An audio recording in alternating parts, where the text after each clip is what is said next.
my god. What? Jawa kayo, Gota. Masaya, susi ka na. Jawa kayo, Gota.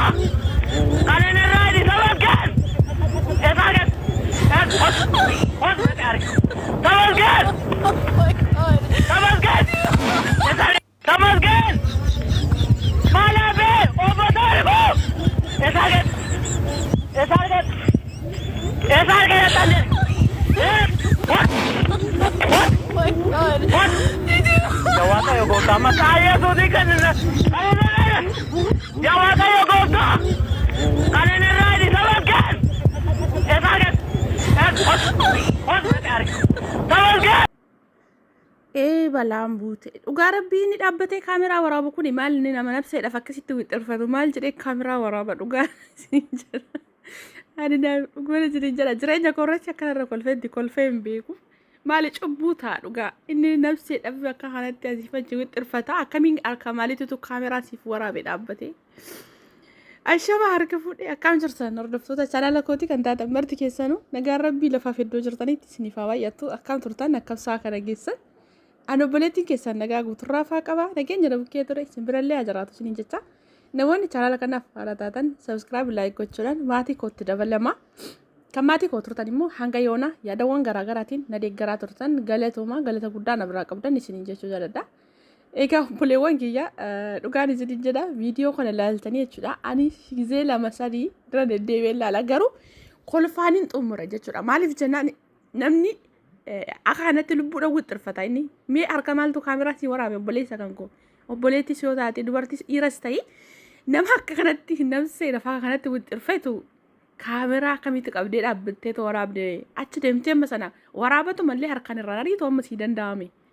Dhugaan isiniin jedha TikTok kana yeroo baay'ee nan baqadha garuu immoo gisee tokko wantoota akkasii gaafa ilaaltan jechuudha maaliif jennaani deddeebitanis osoo ilaallu jettanuyyuu osuma hin beekin dhaqxanii kan TikTok irra geessan of agartu jechuudha kanaaf jechuudha ani waa baay'ee wanti yeroo baay'ee nagarramu jechuudha ijoolleen keenya keessattuu warri viidiyoo biyyarra waraabdanii as fiddani kuni fakkeenyaa fi namni lubbuudha fakka kanatti wixxirfata harka maaltu dhaabatee kaameraa isiniif waraabe maali cubbuu isiniitiin ta'uu dhugaa ani umurii koo waggaa 7 ta'ee kana gedduu waggaa 7 gedduutti jechuudha ni yaadadhe dhugaa rabbii sareen kun maal akka nama gootu keessattuu baadiyyaatti warri guddatanii beektanii mana ergaa yoo isin ergan maatiin keessan mana ollaatti ergaa gaafa isin erganii warri itti isin ergan sun immoo saree yoo qabaatan jechuudha ani gaafa ganaa maazariin ergaan erguudhaaf kaatu yoo warri isheen ergitu sun saree qabanii itti beekee isuma fayyaa kanaan dhukkubsadha dhugaa isiniin jedha isuma fayyaa kanaan ammoo kana dhukkube gaggabeen jedha dhugaa maaliif akka ta'e hin beeku baay'ee sodaadha saree jechuudha ammootu sareen gisee akkasinitti xiiqeffattee jennaani waa barbaadden godhe ofirraallee rukkutuu dhiisee waa barbaadde osoo sin ciniineen siduu kan deebitu sareen takka jirti kan sirriitti nama nyaachuufaa bartee jechuudha maaliif jennaani yeroo baay'ee nan arga jechuudha haa ta'u malee nuti maatiin kan keenya saree hin guddisanii sareen mana keenyaatti guddatteetu namoota meeqa fittee dhugaa namoota meeqa jechuudha namoota meeqa kan isheen ciccirtee jechuudha maaliif jennaan isitti fiigdee jennaan si'a tokko jechuudha namarraa hin deebitu dammoo sareen akka nama caalaa jechuudha nama caalaa hin beekti firaa fi halagaa adda baastee beekti jechuudha amma fakkeenyaaf nama yeroo baay'ee mana keenyatti deddeebi'ee dhufu nama yeroo baay'ee mana keenyatti nu wajjin akka faamiliititti hojii irrattis ta'e nyaatatti yeroo baay'ee hirmaatu hin beekti sareen nama caalaa jechuudha nama sana ittiin kaatu ittiin duttu ammootu nama mana keenya dhufee hin beekne nama haaraa mana keenya dhufaa jiru dhugaan isin jedha alaalatti si'attee ilaalti gizee baay'ee namni keessummaa gaafa alaa dhufe hin beektanii ol seenaa jechaatitti maatiin dura ofii ol seenanii keessummaa sun dhumarra seename in eeggatti amma maatiin biraa akkas fuula ol garagarfatutti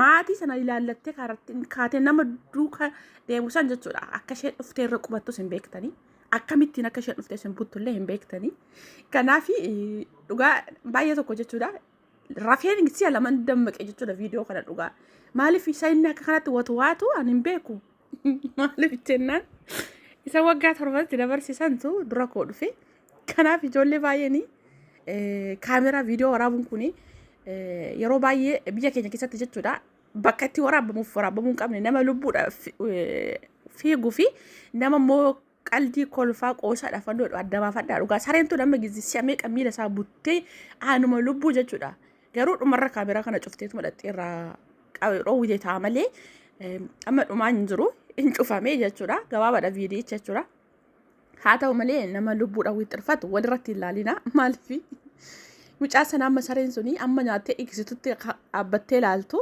waraabatuma hamma ta'e tokko irraa harkaanii darbachuu dhiisteen jedha akka gama kootti jechuudha. Ammootu ijoollee baay'een kolfaan baay'eetu namoota baay'eetu itti bohaara namoonni baay'een immoo akkuma kan koo sareen kan isaan ciniintee beektu yookaas immoo sareen akka kanatti isaan jiilchitee beektu jechuudha baay'een isaanii akkuma koo kana kan dammaqan jiru.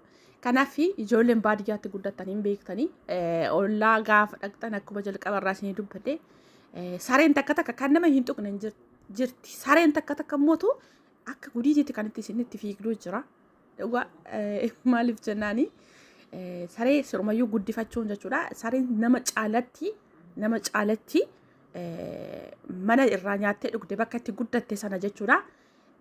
Abbaa barbaade waan taane hin beekti dabarsitee halagaadhaaf nama laattu yeroo baay'ee namni sareen taammanidha amanamtuudha sareen kan jedhan sun kanaafi gisee tokko mootu biyya keessatti maaliif jennaani sareen keenya kun nama nyaattee kaatee namni suni itti ammaatee jennaan mana yaalaa geeffame saree sana fidaa jedhaniin dhugaan isin jedha gisee sana laaltan immoo osoo saree guddisuu baanne gisee jettaffaa jira maaliif namni suni yoo sareen sun mana yaala dhaqxe malee yaalamuu hin danda'u saree sana fidii sareen suni fayyaa ta'uu ishee akkasumas immootu fayyaa ta'uu dhiisuu ishee baruu qabna malee zim jennee akkanatti siyaaluu hin dandeenyu jedhaniini dirqama sareen sun mana yaala dhaqxe jechuudha yoo ishi jette isheen iyyuu jechuudha.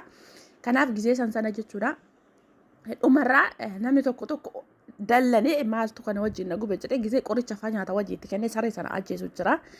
Kanaaf na arge maaliif naannawaa itti guddadhees ta'e maatii keessatti sareen hammam takka baay'ee tokko jechuudha hamma qe'ee isiniif eegdu hamma mana isiniif eegdu ammoo gisee baay'ee namoo kisaaratti isin galchiti maaliif isin jennaan namni ishee nyaatten ama kamiyyuu sareen sun ciinteetti taananii siqaayii hin jirre keessa kan isin galtanii jarri suni akka salphaatti isin dhiisanii biyya keenyatti mootu hin beektanii namoonni waanuma xixiqqoodhaaf seeratti wal geeffata.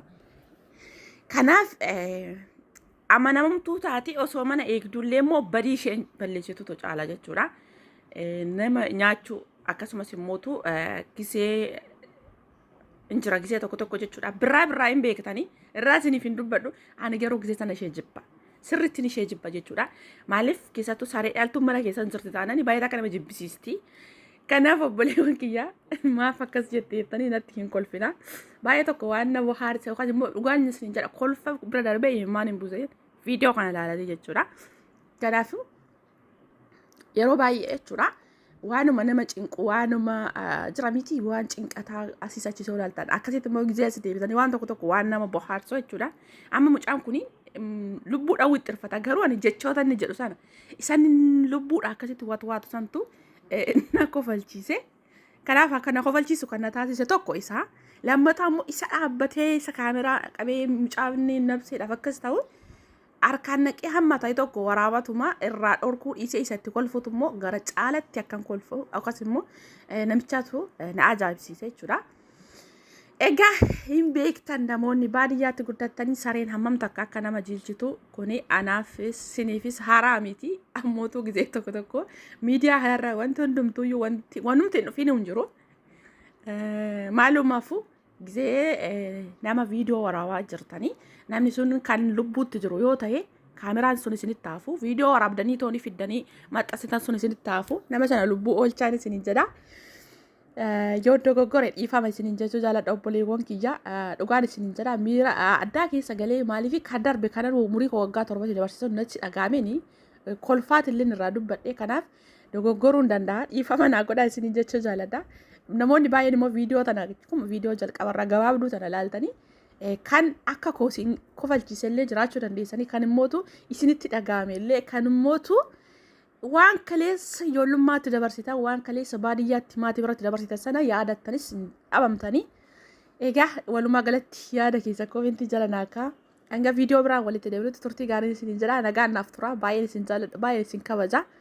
Waaqayyo biyya keenyatti nagaa nu haa buusu. Nullee nagaan gara biyya keenyatti nu haa galchuun isin jedha obboleewwan kiyyaa. Turtii gaarii nagaan naaf tura.